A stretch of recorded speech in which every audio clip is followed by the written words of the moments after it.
Welcome to Rethinking Youth Ministry, where each week we hope to raise the bar for youth ministry by asking questions, interviewing thinkers, and having real, honest conversations about what it looks like to lead the next generation. I'm Sarah, and today I'm thrilled to be joined by Chef. Hey, everybody. And Clay. What's up?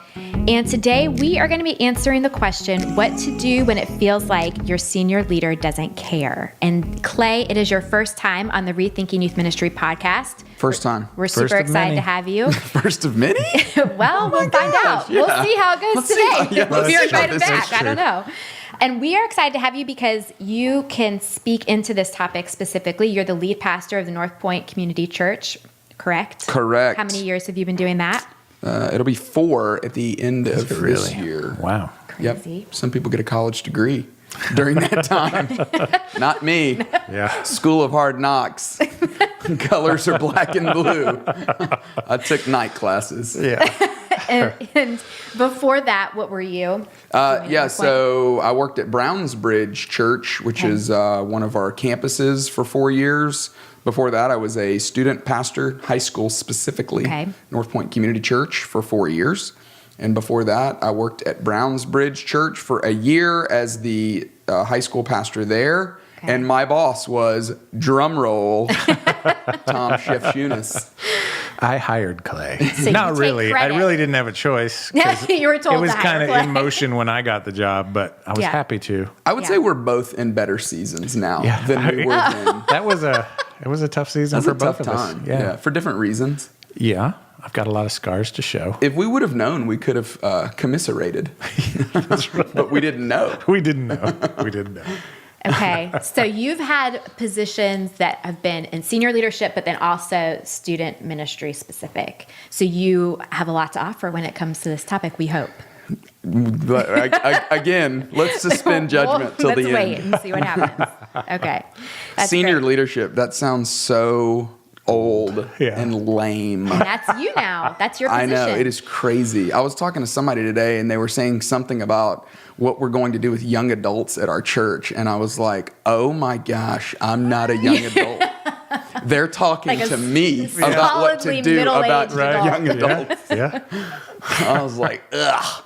So did you ever, you started in student ministry. Did you ever see yourself being in a senior leadership position? Was that part of the goal ultimately? Well, I definitely wouldn't say it was part of the goal. Yeah. But I mean, I think I knew I wanted to serve our church best. Yeah. And if it was in student ministry, then great. But I was always open, I think. And then I think, well, at least for me, I went into ministry thinking I wanted to be a pastor of a church. Yeah. But mainly just because that's kind of what I saw and what I knew. Yeah. But then once I got in student ministry, I'm not overstating this to say it was my dream job. I mean, to get to work with high school students and to get to work with volunteers who were working with high school students. It was, at the time, it was definitely all I thought I ever wanted to do. Yeah. And it's still, when I look back on it, it's my favorite season of my life. My wife and I were newly married and we got to do it together. Mm-hmm. She led a group of high school girls, 9th through 12th grade.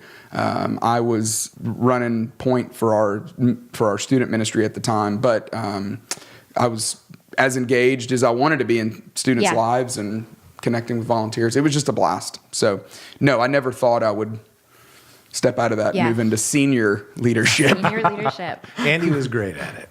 Yeah. Andy was great at it. Andy was great at it. And Clay was not. Clay was great at it. That's right. That's the theme of my life. There's not a Sunday Standing that goes in the by. shadow. That's right. Yeah. Standing in the shadows of Stanley. That's right. This will be your memoir. It's a big shadow, though. There's a lot of us in there. It is a big shadow. Chef's been in that shadow. I have. Sarah's lived in that shadow. Your husband's in the shadow. My husband's in the shadow. Yeah. Let's give him pep talks.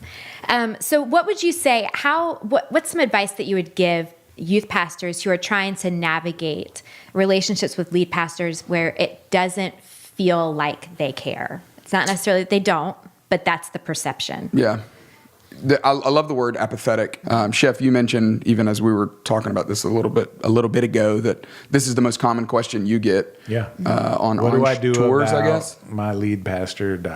And I've certainly gotten this question a lot. And I've felt it too from both sides. I had a conversation just recently with one of our student ministry people who shall remain nameless, Darren, he was questioning why I hadn't been at more stuff, Right. why I wasn't more present in what was going on in his world. So it was crazy at that point to go, oh my goodness, he thinks I don't care. Yeah.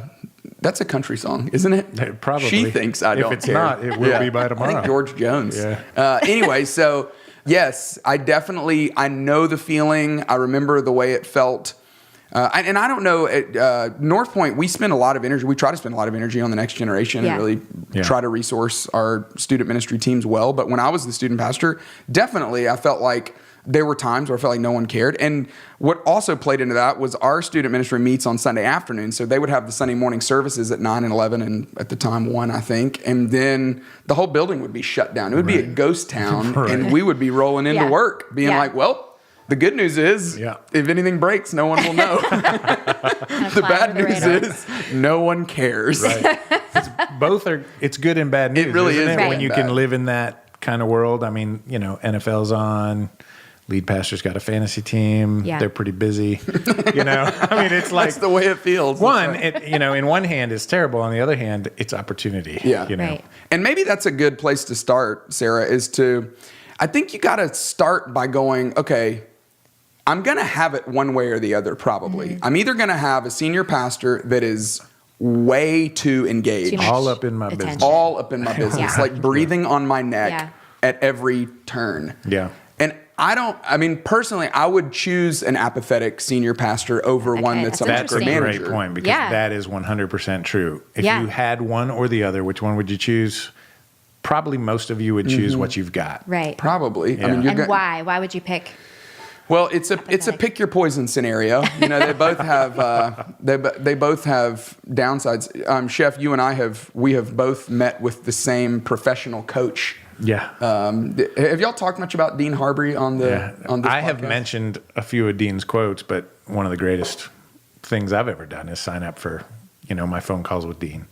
Do you still? I do. And it's been like a month and I'm hurting right now. I need to get back on the phone soon. Well, his philosophy of leadership, I feel like his framework of leadership has had probably as much of an impact on me in regards to just leadership theory than anything else. But the idea that everybody leans one way or the other. Everybody leads towards abuse or abdicate. Everybody leads towards being too aggressive or too passive. Everybody leads toward There's way too not involved. Somebody in the middle for the most part. Well, Jesus is in the middle. Right. Jesus and Andy Stanley, those two are in the middle. And Reggie, sorry. I don't know. I don't. Yeah. No. I think the goal is as leaders, the goal is that we would be leaders that are leading in the middle way. I think the middle way, as what I have tried to find, is it's really rooted in Buddhism. But it's such a great principle of going, okay, I don't want to be too apathetic, but I don't want to be too aggressive. And so, you're going to have one or the other. Yeah. I would rather have a senior pastor that is more apathetic because it leaves more space for you to lead. It leaves more space for you to do the things that you think you want to do. Now, the downside is you're probably feeling... It leaves more rope. It does leave more rope to get yourself in trouble, probably. Yeah. But it also, the frustrations it creates are you probably don't have all the staff that you want, or you probably don't have the budget you want, or getting a decision on things probably feels difficult when you say, hey, we want to try this new retreat. Are you open to that? Maybe you feel... You haven't learned just not to ask and keep moving forward. Ask for forgiveness instead of permission. Because in the apathetic case, maybe it takes a month to get an answer back. Because the senior pastor or senior leader is super disengaged. But the big idea, I think maybe a good place to start is you're going to have a leader that's probably one way or the other.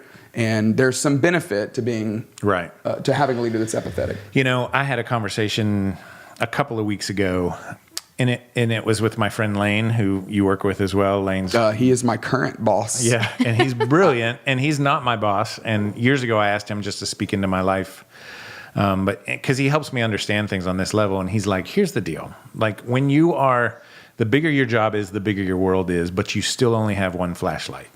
And you can only see what's in the flashlight. So this idea of looking around, and it's not that they don't know something's broken. It's not that they don't know that you might need attention, but they only have one flashlight. And if they're working on something over here in the flashlight, which we know is the case, then you either have to wait for the flashlight or you have to find a way to get the flashlight pointed at you, which may or may not be a good thing. That's right. Because you know what I mean? sometimes the flashlight is like a microscope or a microscopic headlamp. And you really want a leader who controls the flashlight. You don't want a leader who's constantly looking for squirrels or, distracted because you never know where that thing's coming. Point. And at least you know what? They're working on something. And, I'll get in line. Yeah. But, one of the skills I think we have to learn is I feel like people come to me all the time and they're like, I didn't get what I wanted or I didn't. And I was like, here's the thing. You never get what you want. Like there's the goal of what you want. And to get there is not you ask for it and get it. It's much more like you took advantage of a small opportunity and moved towards that goal, Right. what I mean? Whether it's, we just have a great intern who we just don't want to let go. We don't have a position, but this is a great spot for this person, and you inch towards where you feel it. You know what I mean? Yeah. I don't know if that makes sense or not, but I love the headlamp illustration. Yeah, isn't that great? The flashlight. It helped me understand a ton. And again, it's not that they're apathetic. It's not that they don't even care. It's just that they're human. Right. And you were saying that you had that experience with Darren, that it felt like he felt like you didn't. He felt care like I was and you apathetic. obviously do care. So what? I tried to tell him I don't think I could care more, but I can understand how if you were just perceiving or just looking at my behavior, you would think I don't care. Yeah. But the amount of time that I spend thinking about your world and praying for you and talking to volunteers about how things are going and talking to parents about how their students are doing. But I can understand based on the data you have. Well, it seems like part of the problem is how are you measuring care? Because if it's your attendance at events, then that's one thing versus how much thought you're putting into it off hours or whatever. Yeah, and I think what I try to encourage him with is you have a choice in how you see. Yeah.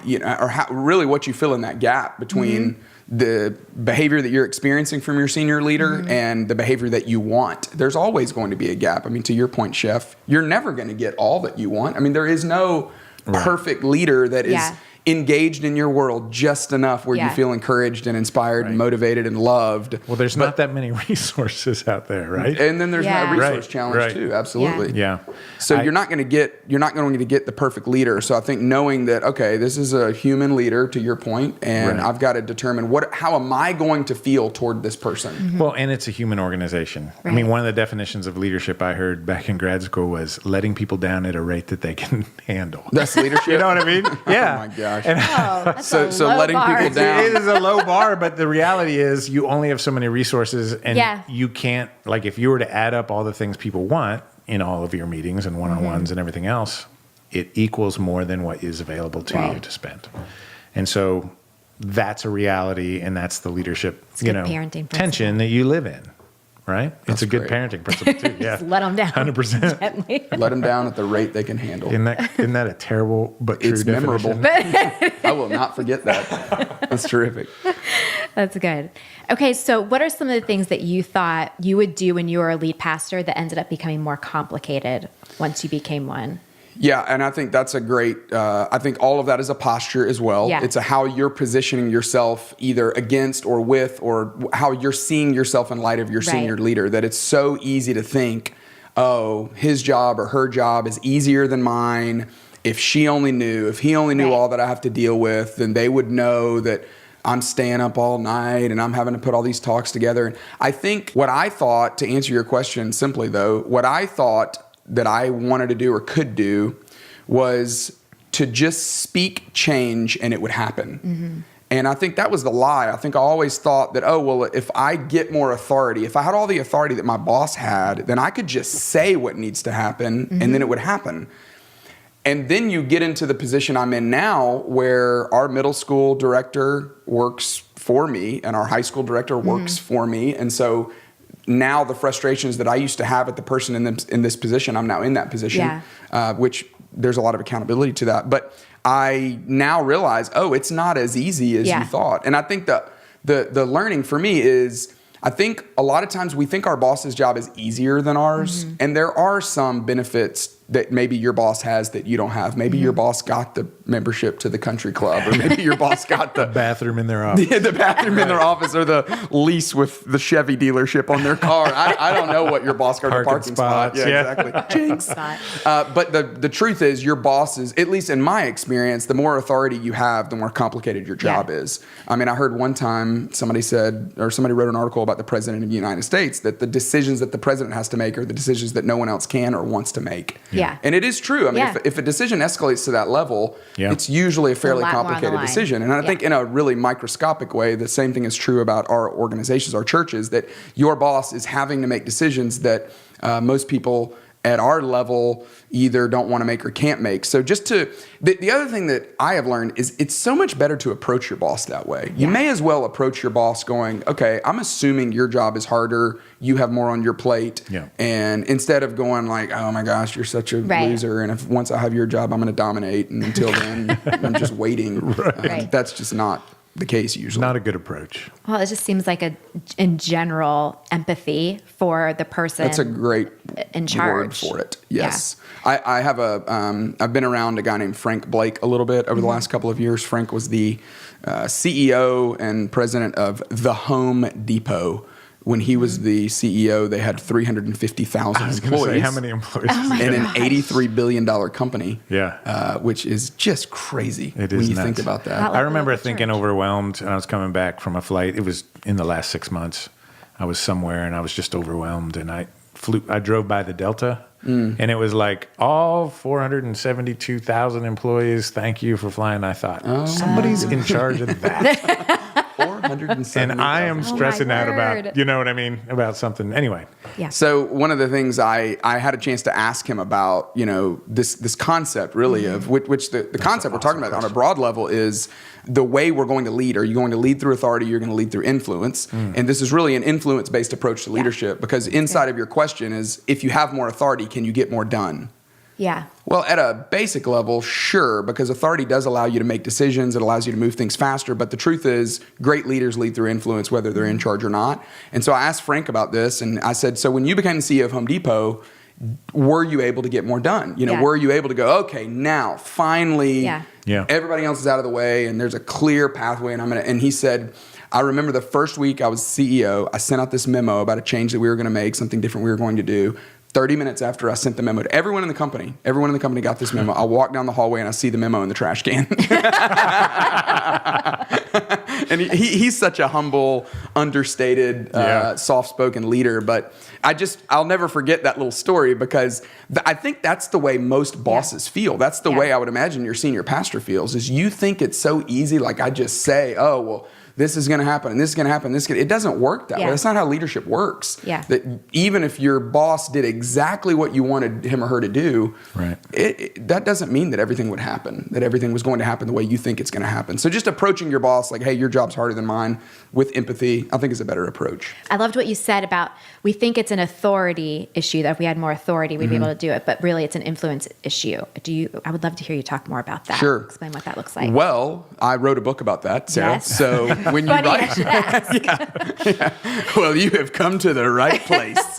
No, I mean, I have talked a ton about this over the last year or so, and when you do, I mean, one of the benefits, one of the fun parts about working on a project like that is that you spend a lot of time reading about it and thinking about it and talking about it and having conversations with yourself about it. The essence of leadership really is influence. And I know we all know that at a basic level, but all of us are tempted to believe the lie that authority is what makes a leader great. That if I only had the position or the office or the title or the parking spot or whatever it may be, I would be a better leader. But the truth is, influence is what makes a leader great. And there's tons of examples I could use to prove this, which we don't need tons. I mean, we only need a few of them. But there's plenty of people who have done great things in the world that didn't have authority. Obviously, Mother Teresa, Martin Luther King Jr., Nelson Mandela, just to name a few. They did not have the title, but they leveraged influence. The other thing I've learned about this concept is that if you had a boss that leveraged his or her authority to get people to do stuff, it would drive you crazy. You would hate it. Yeah. An example would be an office space where the boss is demanding We're that not they endorsing get that movie. We're not endorsing it, student pastors. But the television version of that movie is fantastic. But he's demanding that people get their TPS reports done. And if your boss came to you today and said, I'm in charge, you're my inferior, get the report done, you would get it done, but you would also update your LinkedIn profile if you could only find your password. And you'd start trying to find another job, because we don't want to work for people that leverage their authority. We want to work for people that leverage their influence, which the reason why that's so important right now to every student pastor is what you're doing today matters so greatly. If for nothing else, if you feel like everything I'm doing is ineffective and it's not working and I don't have all that I need, you have an opportunity today to learn how to leverage influence when you don't have authority. And what will be a fantastic turn of events is you will one day get more authority, and you will have that influence to leverage and use. And it will make you a better leader, and it will make you a leader that people really want to follow, not a leader that has to demand that people follow. Well, one of the questions I get all the time from young youth workers is, what would you do to prepare for someday when I have a position, when I have authority, basically is what they're saying. So and they have 10, 15, 20, 30 volunteers who report to them. And I'm like, hey, if you can lead volunteers, because you really don't have authority over them, they can all walk away. They're not getting paid. They're not getting paid. Giving up their time. If you can lead and inspire volunteers, that is some of the best, practice for having a staff. Absolutely. And then you treat your staff who has to work for you because they have to get the TPS reports done. Right? I mean, yes and no. I mean, the truth is, all Nobody of us are has volunteers. to. That's right. I mean, That's true. We can all leave. If my boss treated me poorly today, there's nothing stopping me from just leaving. And this new generation of young leaders, they are happy to walk away from it. I love the courage that seems to be in emerging adults of going, hey, I'm not going to settle for a less than great job. Right. Obviously, there's some danger. I want purpose in my job. I want to be inspired in my job. And if you're not a boss worth following, I had a conversation the other day with somebody, and that was their point. They were like, I was like, why would you want to leave a great job? And they were like, I don't want my life to look like the leaders of my organization's life. Wow. And I was like, wow. Well, chuck them the deuce. I said, I don't even know how to respond to that That's because super insightful. I mean, again, but that's a generational thing. Yeah. My parents, they had a job to have a job. Yeah. Right. And it was like the question was not do I have purpose in this job? Not am I inspired by my leadership? It was, is this my am calling? I getting paid and do I have benefits? Right. Right. That's right. Well, that is not the attitude of this younger generation. And so if you are going to be a boss in the next 10 years, you better get this down pat. You better learn how to lead point. volunteers. Right. Tom Landry, the former Cowboys coach. You don't need to explain that to Okay, chef. Well, NFL fan. Well, just I needed the explanation, so thank you. as a Steeler fan, Landry I didn't know how Steakhouse. you'd feel about Landry. I'm okay with it. Okay. I respect him. He has a statement on leadership that says leadership is really it's inspiring people to do what they don't want to do to accomplish what they want to accomplish.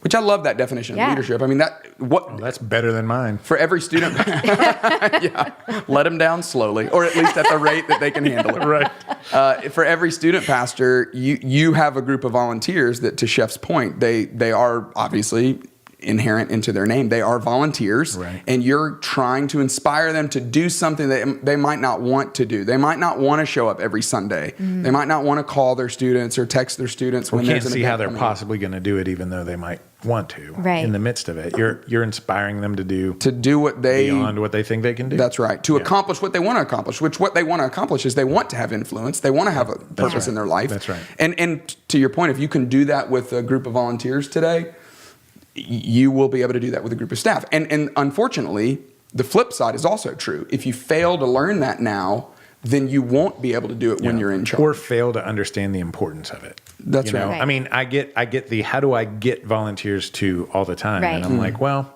let's back up a second.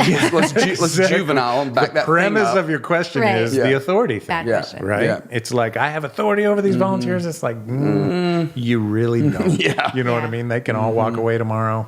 Yeah. Yeah. And they will. But if you inspire your volunteers to inspire before you require, before you require, So no matter what position you're in, whether it's a senior pastor leadership position or a youth pastor position, you are perfectly placed to have the influence you want to have. You can You're practice preparing, right now. Right. Yeah.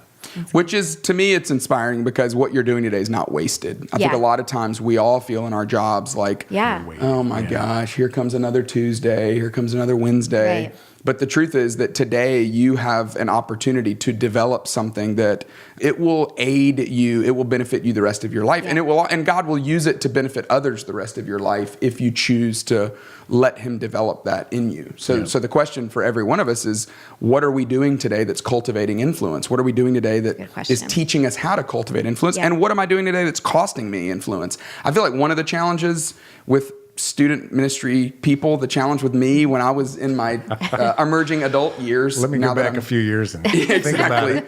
Right. It's so hard to be brutally honest with yourself about the fact that there are things that you're doing that are costing you influence. That's a great Because I think most of us feel like, what? No, it's my boss's fault, and my boss is apathetic, and my boss is not present. But the truth is, there is something you can do that would cultivate influence, and there's something you're doing that's probably costing you influence. And the sooner you are courageous enough to go figure out what that is, the better you will be. So would you recommend, I think that takes a level of self-awareness, probably a healthy self-awareness, but probably asking people, what is that question? Like, what's it like to be on the other side of me? That kind of question. I love that question. That it's, if you can't see it in yourself, you've got people, either people who are working for you or people you're working for to answer that. One of the most common things I get from people when I talk to at least people on our team, even when I say, hey, how aware do you feel like you are? Mm-hmm. Of course, people are. I'm super aware. I'm so aware. I've asked. I asked them. I asked our volunteers, hey, everything okay? How's it going? Is anything, everything cool? What do you think about how I'm doing? One of the things I've learned about feedback is most people do not have enough courage to ask for it, and most people don't have enough courage to give it. Yeah. It's unbelievable how... Well, maybe for rightly so. That's true. It's probably motivated by good reasons. They don't want to make anybody mad, or they don't want to hurt anybody. Lose your job. If you have a boss, if your boss is asking you, what's it like, and you're going, you're terrible, are you really going to tell him? Is that going to affect your performance? Or does it even matter? So like you get a survey from somebody who says they want to hear it, and you're like, are they really going to change? They're really not. They're just doing this because it's not worth, And the truth is, with other people, that might be true, but the only thing I can control is the oasis of excellence that I'm trying to create in myself. Oasis of excellence. I'm trying to create. I can't control the way my boss responds to feedback, or I can't control the way other departments mishandle whatever. But what I can control is the team that I'm leading and how I receive feedback and how I seek feedback. I feel like that's what I've learned more than anything about feedback in my own personal professional journey. My own professional journey is seeking it is really the way to go because everybody's got something they would love to share with you. And unsolicited feedback is perceived as criticism. So instead of waiting on them to give you the unsolicited advice, if you would go to them and say, hey, what I've had to do is try to tee it up personally and face to face and say, hey, I would love to get some feedback on how you think things are going. I'm going to send you an email this week. I would love for you to be as honest as possible. You're loving me by being more honest. So if you feel like there's things that I could change and get better, I really want to grow. And then you've got to show them that you're not going to be defensive and you're not going to cry and bring the email back to them. Then you've got to prove them. You're going to prove you got to handle it. You can prove. That's right. So I think for every leader, every student pastor, it's one of the things that you can do to help. I think it shows your senior pastor that you're motivated, that you want to grow, but I also think it will help you be more self-aware. And that, again, will only help you in every other job that you're ever in, and your marriage, and your parenting, and every other area of your life. Just as a human in general. Can we talk about the common youth pastor limiting, you know what I mean? Like, I think there's two levels of it. I think there's the general, hey, you know what? Your reputation is you never get the whatever's in on time. You're never on time for a meeting. You're never. I'm raising my hand. And those are the easy things to deal with because those are like, okay, you need to learn some life skills. On top of that are the more difficult, like you're super defensive all the time. And under that is years of work and sanctification and all, like what is driving all those things? Or you constantly question everybody else's ideas. Like not one time have you ever said good idea in a meeting or you do what, well, I don't want to call it Reggie Joiner, but Reggie Joiner does in meetings. Right. When he's like, he listens to your idea and he goes, that's actually not a bad idea. I don't hate it.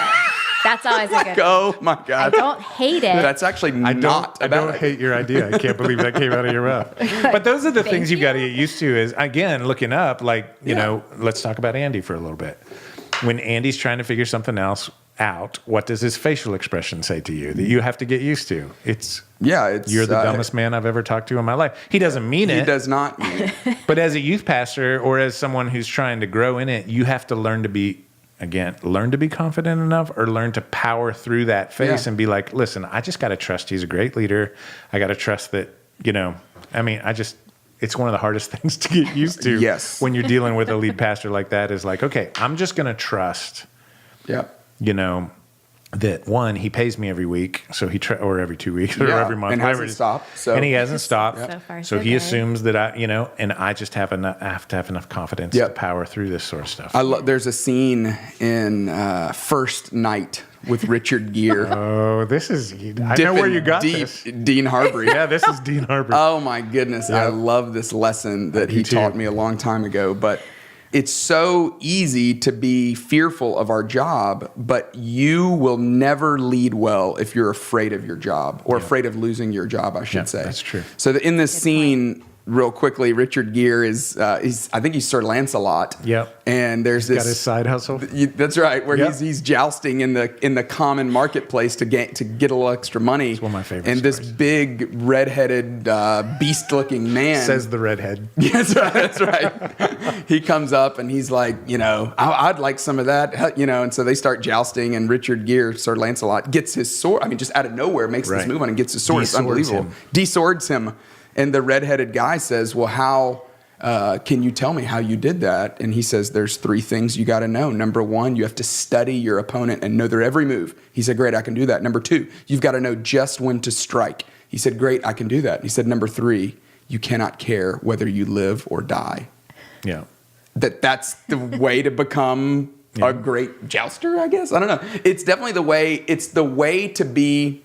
I believe it's the posture that you got to have toward your boss. And you can't do it in an arrogant way where it's like, I don't care about anything. And if I lost my job, who cares? It can't be that way in a nonchalant or a cavalier kind of way. But you do have to have a fearlessness in that moment where you're trying to figure out how am I going to read my boss? And what does he or she think about this? There's got to be I'm not afraid to lose my job. I think that's part of it. One thing we talk about a lot on this podcast is some of us are in jobs where apparent apathy is actually apathy, or that your leader is not just perceived. An insecure leader and that is one beyond your responsibility to change. Yep. And that sometimes it is time to go. Sometimes it is, like I'm not going to be able to affect change here because of the leadership that's in place. How do you know? Well, I think what Sarah said a few minutes ago about having empathy, I think is a good first step is to go, okay, first I'm going to try to understand this apathy. Yeah. So, and I think any of us, I understand my boss's sometimes apathetic approach to things or what seems like apathy to me because I have parents now that are 65, 66 years old. Right. And they both have just recently retired. And I can see the way they see their life now, or at least I have more empathy for the way they see their life now.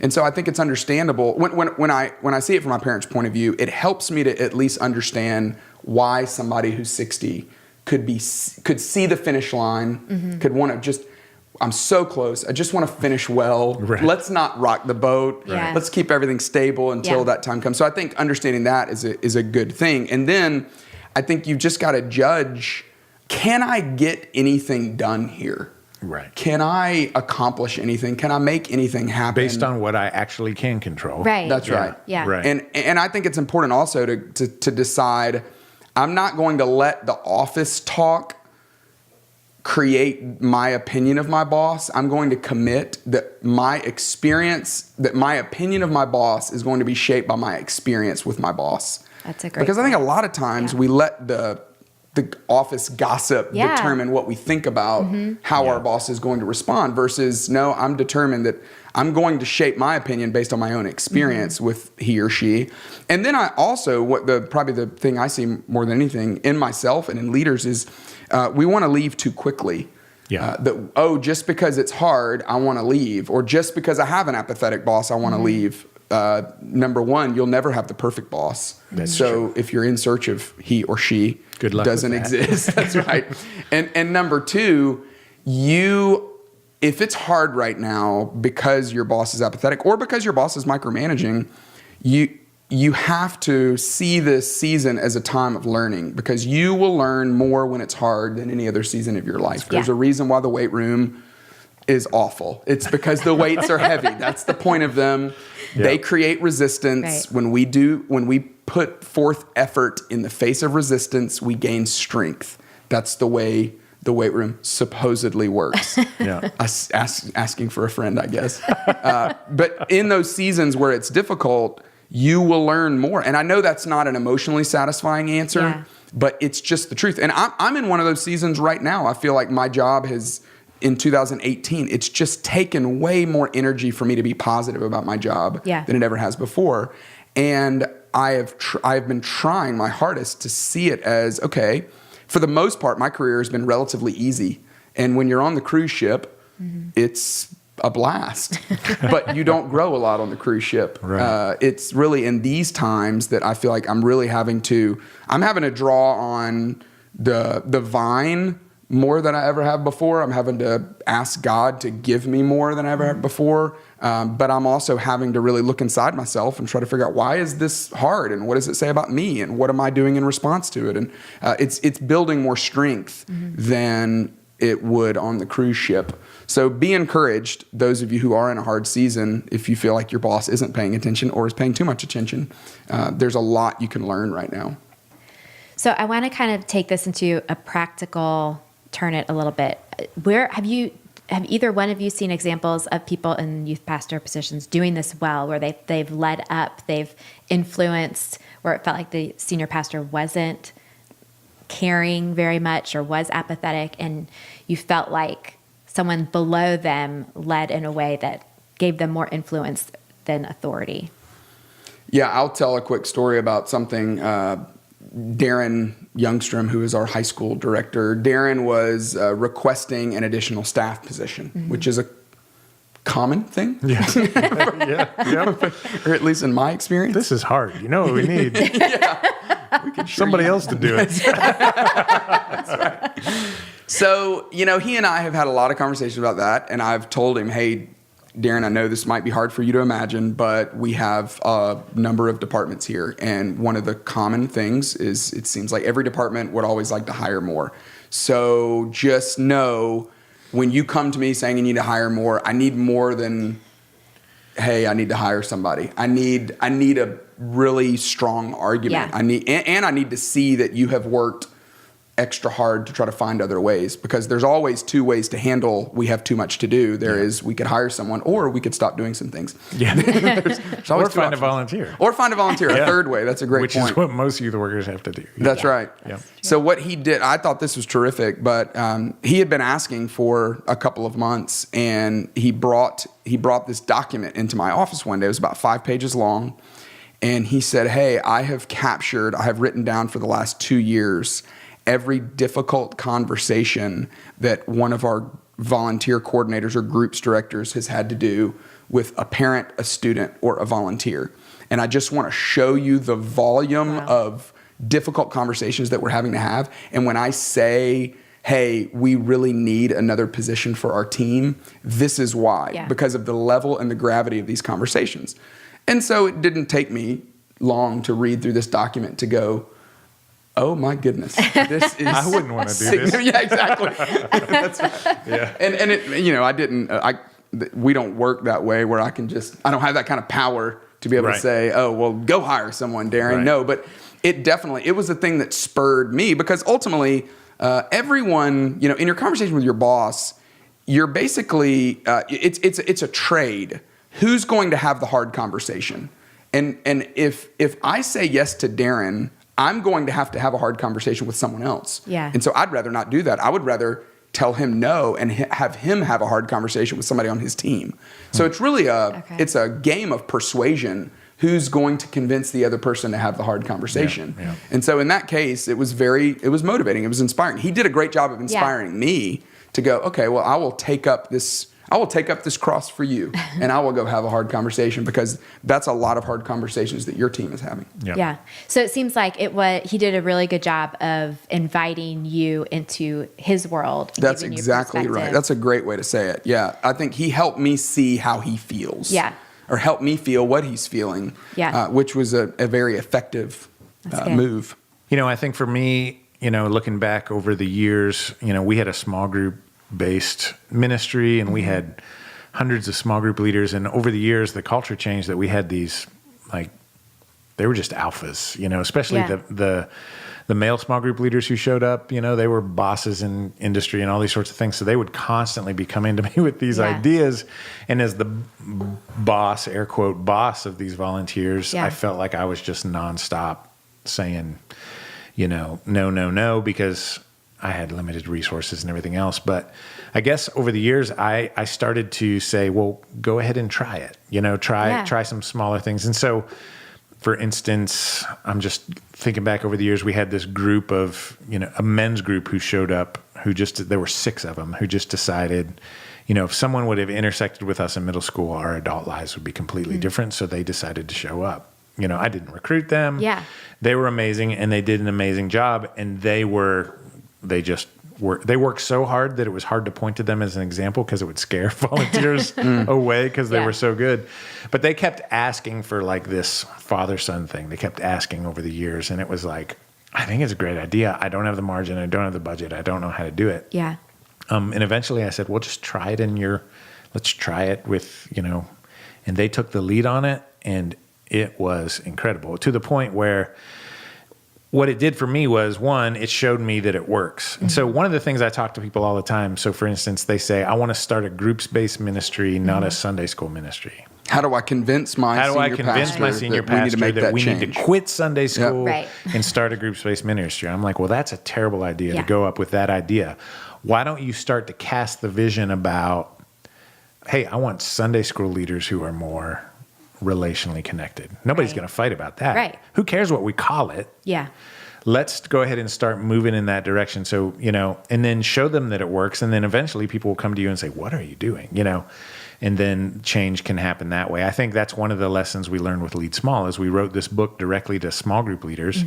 And we've been trying to get lead pastors for so many years at Orange. One of the things that surprised us was, when small group leaders read Lead Small and got fired up and started doing things, and the church started to take notice, and then the volunteers were asking the lead pastor to change, it was actually more effective than getting the student pastor to ask for the change. Does that make sense? So when the volunteers were going, this is what we need to do, the lead pastor started going, wait a minute, what is it? Because that we the need small to do? group leader probably gives more than So the maybe maybe. So maybe this isn't an example, but maybe you need to start leading better down in order to get more influence up. In some ways. That's terrific. I didn't even plan to say that, but I think that's a good bottom line. Yeah, it is. But I think that's, one of the things. So one, when your volunteers come to you, say, let's go ahead and stop saying no and say, let's give it a shot. Give them a beta, give them a smaller. A lot of times they'll figure out, oh, that wasn't a good idea. Sometimes it's like, wow, I can take something like that. Yeah. Up the line, and that will get. One of the things Clay was talking about earlier is, when Clay first came in and we were looking at all the things student ministry was doing, he came to me and he was questioning our parent-student, events that we were doing, and he should have, because I fought it for years, being like, a parent ministry is adult ministry's job. My job is middle school, and my staff's run ragged. I'm asking for more positions. Clay's like, why are you doing all these other events? And then share what you just shared.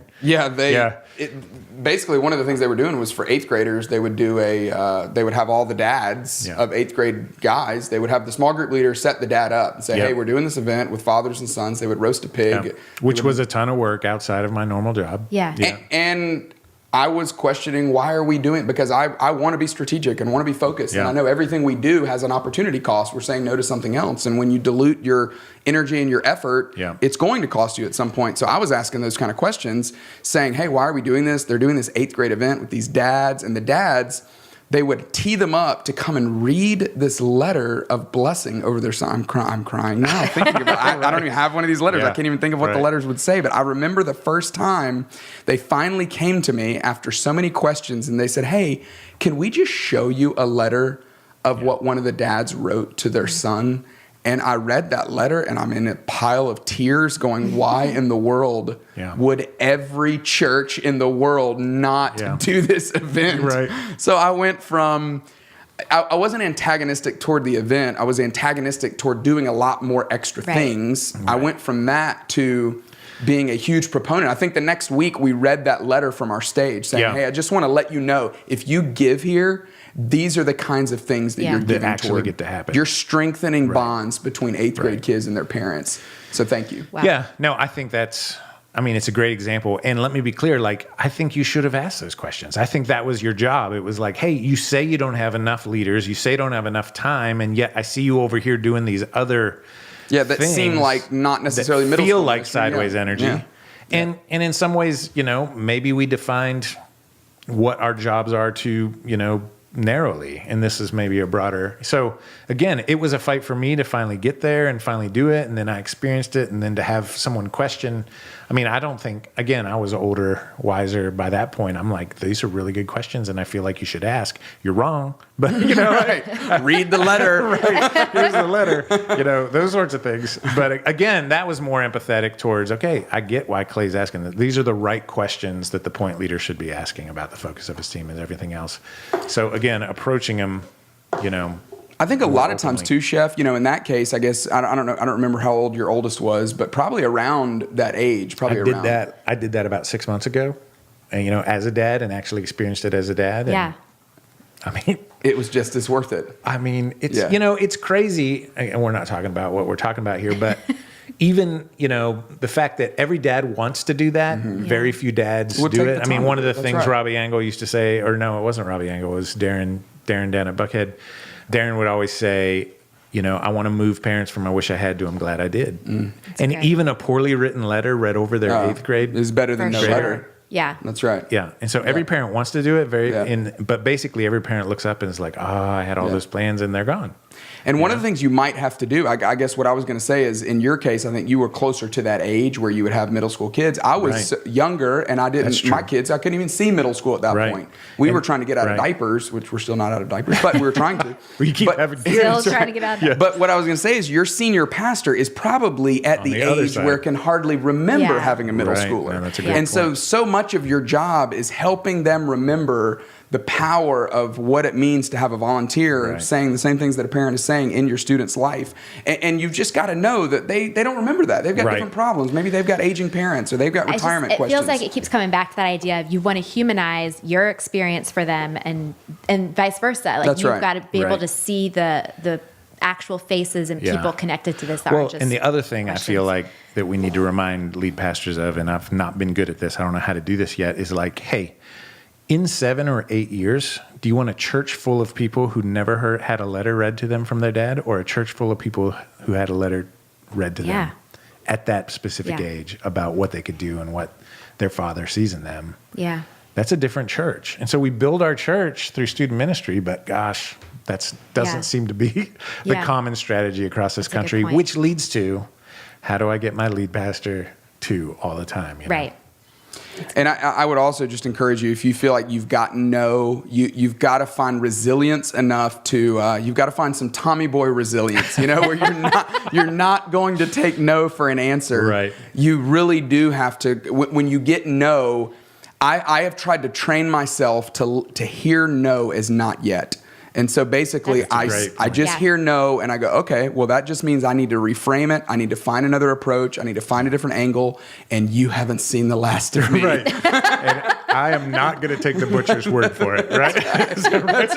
That's right. To carry that metaphor out even further. Oh, okay. That's good. We'll end on Tommy Boy. That sounds good. Well, this has been a super helpful conversation as we've talked about authority and influence and perceived apathy and all kinds of things. So Clay, thanks so much for joining us today. And thanks to our listeners for joining us for the Rethinking Youth Ministry podcast. We would love to hear more about how you're wrestling with these ideas in your ministry. So jump into the conversation in our Facebook group. And for a link to our group and a recap of today's episode, including links to the books and resources we mentioned, check out our show notes at rethinkingym.org. Until next time, thanks for listening.